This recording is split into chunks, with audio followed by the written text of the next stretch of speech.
And now we're moving into the DM's table. Dan, do you want to take it away? Yes, the DM's table is a place of knowledge and discussion for everyone who sits on the comfier side of the DM screen, and we can go through tips and tricks to help develop your campaign and allow it to flourish. Dan, what is today's topic? Last time round, we were looking at how to start off your game as a brand new DM. Today, we're going to be looking at how to create a interesting, dynamic, fun villain. Yeah, a party is only as good as its villain. Precisely. That's what we're hoping for, and hopefully by the end of this, we can make that true. So, yeah, villains, obviously, they are, generally speaking, going to be the counterpoint to the heroes of the story. And the heroes of the story are the most important characters in the story because they are controlled by your players. Through the trials and tests that a villain can impose upon your party, that's where you can really start to build some genuine long-term memories for everyone involved. There are a couple of pitfalls that you could fall into when it comes to creating a villain, but making them kind of feel genuine is quite easy. So yeah, a few steps to run through here. I find when I'm creating a villain, whether it's a small time episode of the week villain or the BBEG of the campaign, the first question I have to ask myself is, why is this person or thing a villain? Like, why are they doing it? Why are evil. they? Always. They're Not evil and naughty, always. man. That's it. This is fundamentally the first question, because if you can find out for yourself what is driving this individual or whatnot to do the things that they're doing, that in itself will just inform a lot of your decisions going forward. Why are they doing this? As Anton, as you just said, I mean, maybe they're just evil. When it comes to sort of like the D&D alignment, I'm personally of the favor that should be a lot more kind of wishy-washy than like the strict 9 boxes. That said, there are some kind of mythical creatures, like demons and devils, for example, that kind of find themselves presiding in set alignment spots on the chart, generally speaking. And those characters, I'm happy to say, the demon's doing bad things because it's a demon. We can kind of draw the line there. What about a devil that gives out quests? How would you handle that? I mean, Well, he could be giving out evil quests. could be given out, you guess, yeah. If your villain is someone who is in more control of their own morality, then you can really kind of start coming up with some interesting ideas for why they have found themselves in an antagonistic role to your players. Let's go with a traditional it's a wizard in a tower doing wizard stuff. Okay. Why are they doing it? This wizard wants to gain an unfathomable amount of power to rule over everything. Okay, so we've got our basic outline. The next question after asking why is to ask why. Why are they wanting to do that specifically? What is their motivation for their plan? So, said wizard, let's call him Bernie. Bernie was the protege of another evil wizard. Unfortunately for Bernie, he was always playing second fiddle to the other evil wizard protege, Urt. So, through Bernie's actions, he's hoping to gain enough power to be able to surpass the legend of Urt. So, we're starting to get a motive to go with the plan. Once we know what they want to do, once we know why they want to do it, we can then start working back. And by this point, you've probably figured out who your party are, so you can start tracing back the villain's plan to the point where the players will first meet it. It's at that point that the plan can then be interfered with by your players, and from there you kind of have a D&D story. That's quite interesting because you are basically thinking of a backstory for your villain. So you're almost designing it the same way you'd build a character. Yeah, precisely. The other thing to consider, I mean, we've just spoken about Bernie, the evil wizard. When it comes to designing a villain, trust me, cliches are fine. Asterisks. Cliches are cliches for a reason, right? When we see a cliche, everyone usually looks at one another, everyone shares a little smile because everyone knows what's going on. But arguably, a lot of the time when you see a dwarf, people are going to know what the deal is with a dwarf. It doesn't actually take that much to take a cliche idea and transform it into something unique and memorable. And sometimes that little secret ingredient is simply interaction with your player characters. Because So you what can't. do you mean by that? Because no cliche has ever met your group of players at any given point. Yeah. Okay. So your villain has to react uniquely to this chaotic mix of adventurers or whatnot that are sat opposite you on the other side of the DM screen. So what you're saying is create Count Dracula and Mhm. then just improv your way to whatever scene you have with your Yeah. players. Your players will not behave like Van Helsing did in the books. I'm telling you this right now. In the last episode, we were talking about yes and back and forth, back and forth. Your players are going to be reacting to your villain. Your villain's going to be reacting to your players, and as it back and forth, like both parties will begin to evolve. And the character that you have at the end, probably nothing like what you had planned at the start, which is great, right? It's a collaborative storytelling experience, so fantastic. Okay, so we've conceptualized our villain, Bernie the evil wizard who was jilted by his former master. Now it comes to actually putting that villain into place and opposing your players. Personally, I find that the key to a good villain is pacing and the strength of the villain. In terms of pacing, I find that introducing the villain relatively early, but in a very kind of whimsical form, that's enough to get the players latched onto the idea that this villain exists. But then it's surrounded by mystery and intrigue. Like, who is this wizard? What is this wizard trying to do? Etc. etc. And then through the unraveling of the villain's plans that you've figured out because you've worked back from their original motivations and whatnot, you can start to reveal bits of more of your villain, and like your players will be able to learn what's going on bit by bit. I tend to find that players tend to have a greater attachment to the villain if they feel like they've known them for a long time. A question on that. When you first introduce the villain, do you want the player characters to know they're a villain? In one of my games, I had the main villain sort of pop up in sort of a very inconspicuous sort of situation. They weren't aware they were the main bad guy until they reappeared, and it was at that point, oh, we're messing with someone powerful. Oh, that puts everything that I just saw about them into context. That's why they were there. As Dan was sort of saying, you want to sort of build up that idea. I do like the narrative of building up the villain slowly, be it through flashbacks, or they appear in another situation that you wouldn't think them of anyone, and then suddenly revealing them as the big bad and shedding light on the actions of this seemingly nobody. I would argue, in terms of how you first present them, again, around your villain's motivations, as part of that, you can go forward and think, how does my villain operate? If they are a big bruiser, then perhaps they'll appear and they'll knock some heads together, and it's clear from the get-go they are a villain. But if it's a villain who's more of a mastermind, one who operates in the shadows, then you can start introducing ideas that maybe the players are unwittingly working for the villain and advancing the villain's plans, and then there's the reveal That's really good. further down the line. Knowing why your villain's doing things, that will help to inform the main introduction. A question you might talk about this later, Dan. Do you want a villain with multiple layers, kind of morally grey, or would you rather have a villain that's clearly bad, or is there like a place for either of those villains? Sure. I feel there is time for both. I feel that having a villain that truly believes they are the hero of their own story, I think they kind of create more interesting villains. Like kind of like Thanos, right?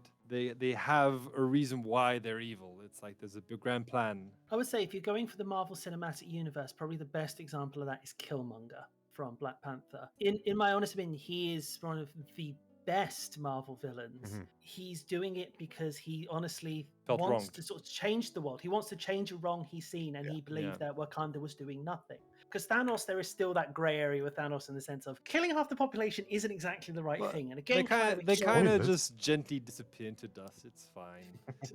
Anyway, this isn't an Avengers podcast, so moving on. What, this isn't? I feel, I personally, I prefer villains that your characters can, at the very least, empathize with. That gives you the opportunities of more story beats throughout the players and the villains' journeys. That said, sometimes it is just fun to have a villain that needs to be beaten because they are bad.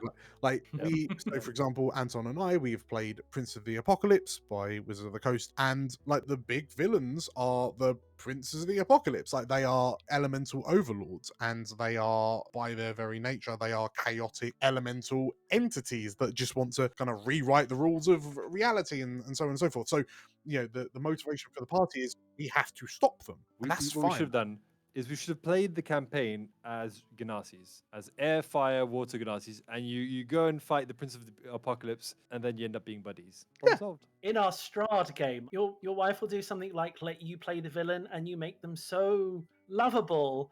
The players do what they can to redeem you and turn you into a player character. So Strahd became your buddy. I am Strahd as a player character. I'm sorry, Yeah. what? I think that will be a happy hour for another time. So you've introduced your villain, you're dropping breadcrumbs when the players know that the villain is more powerful than them, and I find that display of strength is always more impressive in a show not tell kind of way. If you can demonstrate how dangerous your villain is in the first encounter, for example, that's a good way of knowing that the players are in over their head, but that in itself generates a sense of progression as they move up through the adventure to the point where they have that final confrontation. I mean, that's just a feels good feeling. So yeah, building tension is key. And in terms of kind of driving your characters towards this villain, I feel that it's also extremely important to understand what your players and their characters care about. Right. Backstories of the characters is usually very important for this. Some people call it backstories, so I call it cannon fodder. DM bait. DM bait, yeah. So especially once you've been playing with your players for a while, hopefully you'll be in a position where you kind of know what makes them tick, what makes their characters tick. And then if you can have your villain threaten those, then it becomes personal. Yeah, or one of the antagonists in the backstory of one of those characters becomes the villain, right? Precisely. But you're right, they could also threaten. Yeah, they could be that thing too. Yeah. If you can make the players and their characters care about bringing this villain down or stopping their machinations or whatever, then they're just going to naturally be more involved in your story. Yeah, that's actually a really, really, really, really good tip. For better or worse, I know I'm still in the doghouse a little bit for this, but when I read the backstory for Hiram in the Cormier campaign, the thing that Tilda spoke to me about the most was House Silversword, like the noble family that Hiram is a part of. Before she even finished, I knew that that's what Gara Breyer was going after. I was going to implicate the Silver Swords in and like tie them into the plot, and that really kind of brought out some feelings from Tilda. And one of the main villains was a rival house, and it was Frederick Emerask, and that was a really, really good villain because Frederick Emerask hated our group, hated, and actually by the end of it, there was a change of heart, and he managed to turn to our side, and actually like made peace with Hiram, which would have been unthinkable in the first session. Exactly. We were going to murder that guy at one point, like no jokes. Hashtag spoilers. Yeah. Well, this happened in the past. Yeah, but our viewers may not have watched Explorers of Elsewhere. You've you know, they may have moved on from this. This is pre-record. This is pre-recording stuff. It's, It's fine. Tilda, for a long time, sort of, as obviously this was most of the pre-YouTube stuff. When you were doing the Silver Sword, you get coming to you and it's like, "Does Dan have it out for me? Have I done something to upset Dan?" I was like, "No, trust me, there will be a payoff, and the payoff is usually really good." And I explained to her a lot of the sort of things in the past that you did with my characters, and I was like, "Trust me, he's going to be picking on you now because he's expecting you to have this big moment." And you know, she trusted me and then trusted you on that one. And yeah, she was very well rewarded for all the things that you put Hiram through for the House Silversword. With the villains, Everyone gets picked on. Yes, everyone gets picked on. Because you are influencing your villain's plans to your characters' actions and their desires and wants and so on, it is very, very important to adapt with your villain. When you work back, you can think up the devious Machiavellian scheme that your villain has concocted. That will probably go up in flames the first moment the party touches it. But you could rigidly pull the story back into line with the villain's plan, but realistically, it's a more engaging story, I feel, if your villain has to adapt to what the players are doing because they've scuppered their plans in that place over there. And, you can make your villain become more desperate or more resolute or have them react to the player's actions because, as I say, it kind of goes back to that yes and, but just on a more meta level. Yeah. And the last bit of advice I've got, I appreciate I've spoken for nearly 20 minutes on everything about your villain and how to make them feel genuine, how to make them feel motivated and whatnot. You should not place more sentimental value as a DM in your villain than you do your players. Because if you want the villain to win, there's there's gonna be some unfortunate friction. So almost like the villain becomes like a player character for the DM, right? Sort of. It's a character that you know is flawed and will probably, hopefully, be bested by your players. Mm. Because it's, again, your players are the main characters of your story, not your villains. Villains have complete and utter free reign in a novel, but in a collaborative tabletop RPG, it's not about your villains, it's about your players. So, and it's a roundabout way of saying that your villains are simply there to boost your players up, to make them feel better, to make them feel awesome, to make them feel excited. The villains are a tool, one of the most important tools to doing that. If your villain dies, your villain dies. I mean, for sure, you could be like a comic book and resurrect them a short way down the line, like, no one stays dead. But if it is time for that chapter to close, let it close. You're the DM. You can make another villain. Who was the boss of the villain that just got defeated? Who was upset that you just defeated that villain? That's really how you run a campaign. You got one villain, then their boss, and then their boss, and then their boss, and then you end up with like some deity that's evil at the top. And then at the end, it comes all the way full circle, and the first boss was actually the last boss Yes. all along. Mind blown. Yeah. So yeah, that's kind of my thoughts on creating a villain. Most important steps: figure out why they're doing it, like what they're doing and why they're doing it. Cliches are fine within reason. Think about the pacing of your villain's plans and their strength in comparison to your players. Have them threaten what your characters care about. Don't let your villains overshadow your players long term. Remember that your players are the ones that ought to be coming out on top. And yeah, if you follow those steps, hopefully you'll have a fantastic villain for your games. Yeah, if you've got any questions or comments, feel free to leave them down in the comment section below. It definitely is the way I do a lot of my villains. Everything from the intro to the show of force and everything. So yeah, trust me, this works. My next PC is going to be a villain. There you go. Done. I've decided. Thanks for watching. We release segments like this from the Tavern Between Dimensions every Friday here on the Explorers of Elsewhere channel. Otherwise, if you want to listen to the episode in full, you can check us out on Spotify and Amazon Music.